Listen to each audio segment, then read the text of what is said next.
کیا عمل کرنا ہے اس سلسلے میں تھوڑی سی بات آپ کے سامنے آ جائے تاکہ ہمارا وقت صحیح طور سے گزر سکے۔ کل یوم عرفہ ہے جو حج کے سلسلے کا سب سے زیادہ قیمتی وقت ہے۔ یہی حج کا حاصل ہے۔ اگر سارا کام کر لیا لیکن عرفات میں وقوف نہیں کیا تو حج ادا نہیں ہوگا اور احرام بھی نہیں کھلے گا۔ آج ہم لوگ انشاءاللہ رات میں پہنچ جائیں گے۔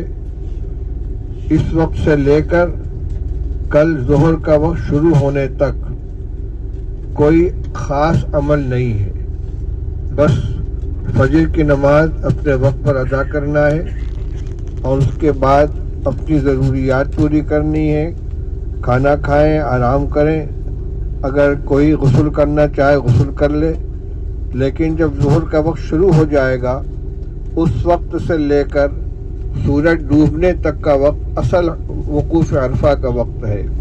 اس میں کیا کرنا ہے اس کو غور سے سن لیجئے۔ پہلے سے وضو کر کے تیار رہنا ہوگا، اپنی جگہ پر مصلی بچھا کر تسبیح لے کر بیٹھ جائیں۔ ظہر کی نماز ادا کرنے کے بعد ظہر کی نماز اپنے وقت پر ہوگی اذان اور اقامت کے ساتھ۔ مرد حضرات آگے جماعت کر کے نماز پڑھ لیں گے، خواتین اپنی اپنی نماز پڑھیں گی۔ 2 رکعت ظہر کی نماز صرف پڑھنی ہے۔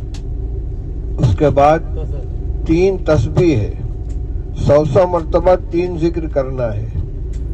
100 مرتبہ لا الہ الا اللہ وحدہ لا شریک لہ لہ الملک ولہ الحمد یحیی ویمیت وہو علی کل شیء قدیر۔ لا الہ الا اللہ وحدہ لا شریک لہ لہ الملک ولہ الحمد یحیی ویمیت وہو علی کل شیء قدیر۔ اس کو چوتھا کلمہ کہتے ہیں۔ 100 مرتبہ اس کو پڑھنا ہے۔ پھر اعوذ باللہ من الشیطان الرجیم، بسم اللہ الرحمن الرحیم، قل هو اللہ احد اللہ الصمد لم یلد ولم یولد ولم یکن لہ کفوا احد۔ بسم اللہ الرحمن الرحیم، قل هو اللہ احد اللہ الصمد لم یلد ولم یولد ولم یکن لہ کفوا احد۔ شروع میں 1 مرتبہ اعوذ باللہ من الشیطان الرجیم اور ہر مرتبہ بسم اللہ الرحمن الرحیم کے ساتھ 100 مرتبہ قل هو اللہ کی سورت پڑھنی، اس کو سورہ اخلاص کہتے ہیں۔ اس کے بعد 100 مرتبہ درود پڑھنا ہے۔ نماز میں جو پہلا درود ہے اللہم صلی علی محمد وعلی آل محمد کما صلیت علی ابراہیم وعلی آل ابراہیم انک حمید مجید وعلینا معہم، اس کے آخر میں وعلینا معہم بڑھایا جائے گا۔ اس کا مطلب یہ ہے درود شریف کے اندر یہ دعا کی جاتی کہ اے اللہ حضرت محمد صلی اللہ علیہ وسلم کے اوپر رحمت نازل فرمائیے اور آپ کے آل اولاد کے اوپر رحمت نازل فرمائیے، جیسا آپ نے حضرت ابراہیم علیہ السلام اور ان کی آل اولاد کے اوپر رحمت نازل فرمائی تھی۔ یہاں تک تو درود نماز کے اندر پڑھا جاتا ہے، اس کے آخر میں بڑھایا جاتا ہے وعلینا معہم، یعنی ان کے ساتھ ہمارے اوپر بھی رحمت نازل فرمائیے۔ اللہم صلی علی محمد وعلی آل محمد کما صلیت علی ابراہیم وعلی آل ابراہیم انک حمید مجید وعلینا معہم۔ 100 مرتبہ تینوں تسبیح پڑھ لینے کے بعد دعا ہوگی۔ 1 مرتبہ تو کوئی دعا کرا دے گا، اجتماعی دعا ہو جائے گی اور اس کے بعد اپنی اپنی دعاؤں میں مشغول رہیں، دین دنیا کی جتنی ضرورتیں ہیں سب مانگیں۔ ہماری بہنیں جو نماز نہیں پڑھ رہی ہیں وہ قل هو اللہ احد کی صورت نہیں پڑھیں گی، لیکن درود شریف اور چوتھا کلمہ لا الہ الا اللہ وحدہ لا شریک لہ لہ الملک ولہ الحمد یحیی ویمیت وہو علی کل شیء قدیر پڑھیں گی۔ اور جو وقت بچے گا تو اس میں سبحان اللہ والحمد للہ ولا الہ الا اللہ واللہ اکبر ولا حول ولا قوۃ الا باللہ العلی العظیم اس کا ورد کریں۔ ابھی اور وقت اگر بچ گیا دعا سے پہلے تو کوئی بھی ذکر کریں، لا الہ الا اللہ لا الہ الا اللہ لا الہ الا اللہ محمد رسول اللہ سبحان اللہ الحمدللہ اللہ اکبر، کوئی نہ کوئی ذکر کریں۔ اس کے بعد پھر دعا ہوگی۔ دعا اجتماعی ہو جانے کے بعد اپنی اپنی دعا میں مشغول رہیں۔ کھانے وغیرہ کی ضرورت سے پہلے ہی فارغ ہو جانا چاہیے تاکہ جو وقت ہم کو عبادت کا ملے اس کے اندر دوسرا کام نہ کرنا پڑے۔ نیند کا تقاضا ہو، چونکہ لمبا وقت ہے ظہر سے لے کر مغرب تک کا، تو تھوڑا سا آرام بھی کر سکتے ہیں، لیکن زیادہ وقت آرام کرنے میں، کھانے پینے میں صرف نہیں کرنا چاہیے، دعاؤں میں وقت اپنا گزارنا چاہیے۔ دعائیں کرنے سے تھکنا نہیں چاہیے، یہ بہت قیمتی وقت ہے، اس میں اللہ تعالیٰ تمام دعائیں قبول فرماتے ہیں، اور خاص طور سے مغفرت کی دعا کرنی چاہیے۔ بعض روایات سے معلوم ہوتا ہے کہ عرفات کے اندر مغفرت کی دعا کرنے کے بعد بھی اگر کسی کو اپنی مغفرت کا یقین نہ ہو کہ اللہ نے مجھے معاف کر دیا، تو وہ گناہ گار ہے۔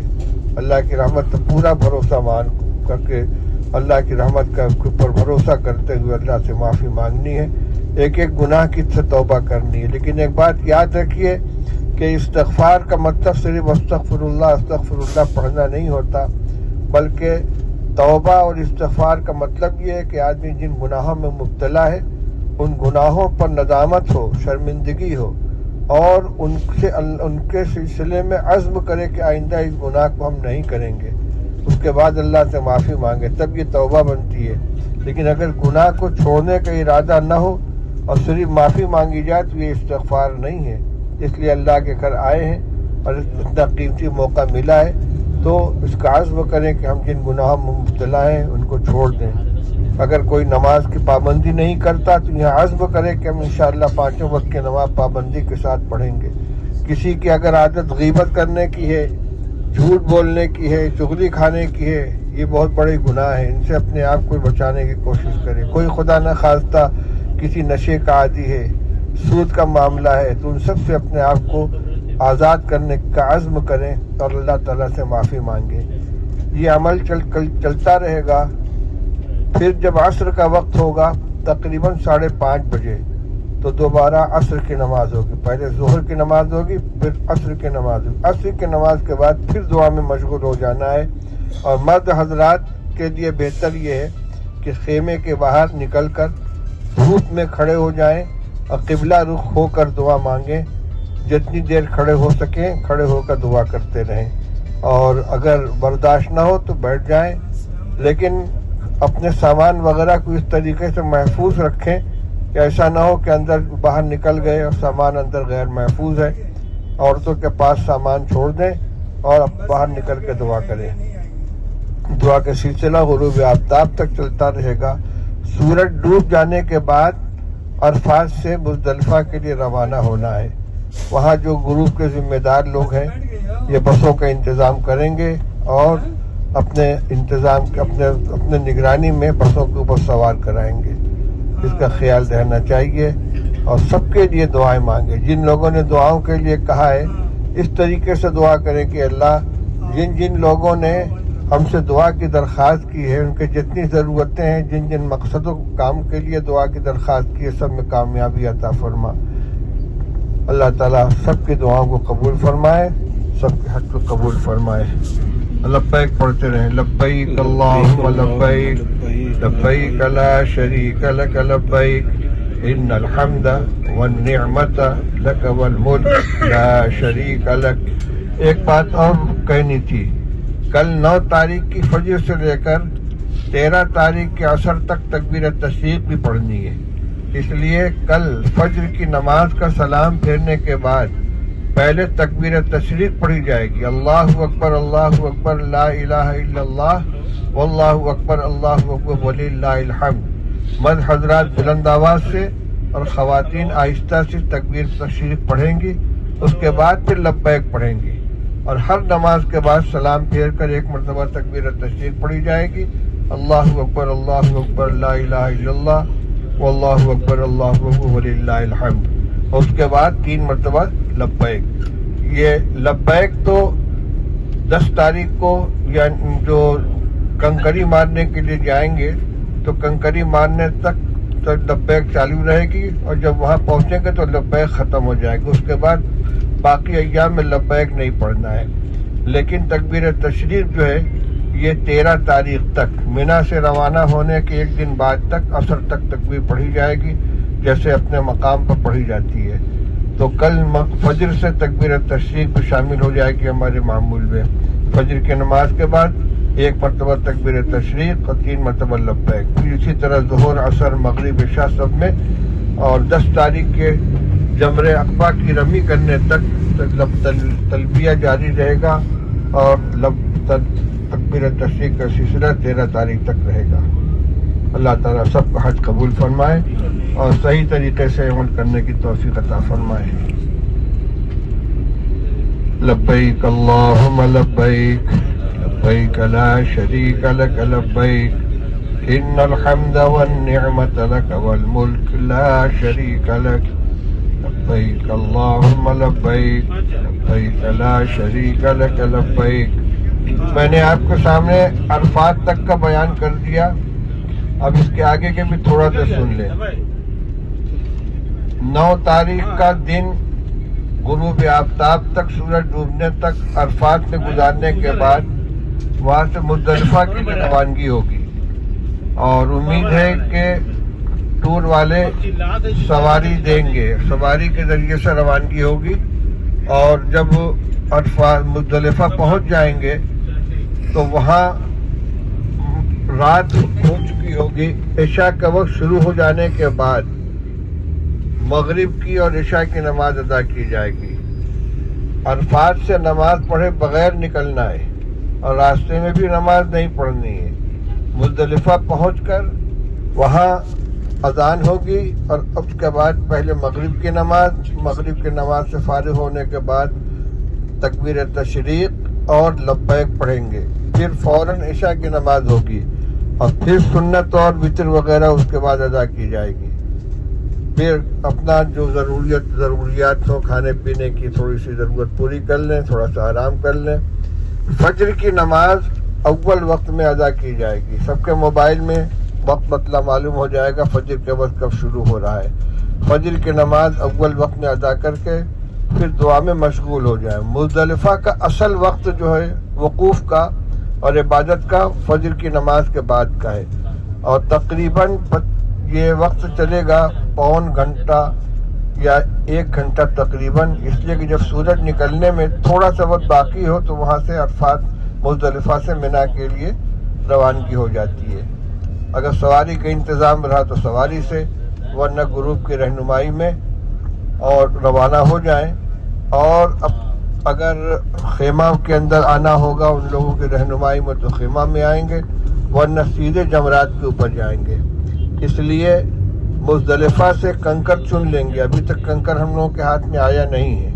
اگر گروپ والوں کی طرف سے کنکر مل گیا تو ٹھیک، اور نہیں تو مزدلفہ سے کنکر ہی چن لینا ہے. کم سے کم 49 اور بہتر یہ کہ 70 کنکریاں چن کر اپنے پاس رکھیں. 10 کنکری لے کر جائیں گے پہلے دن شیطان کو مارنے کے لیے. اس میں سے 7 کنکری استعمال کرنی ہے. احتیاطاً 10 لے لیتے ہیں کہ اگر کوئی ہاتھ سے گر جائے تو زمین پہ پڑی ہوئی کنکری نہ اٹھانی پڑے.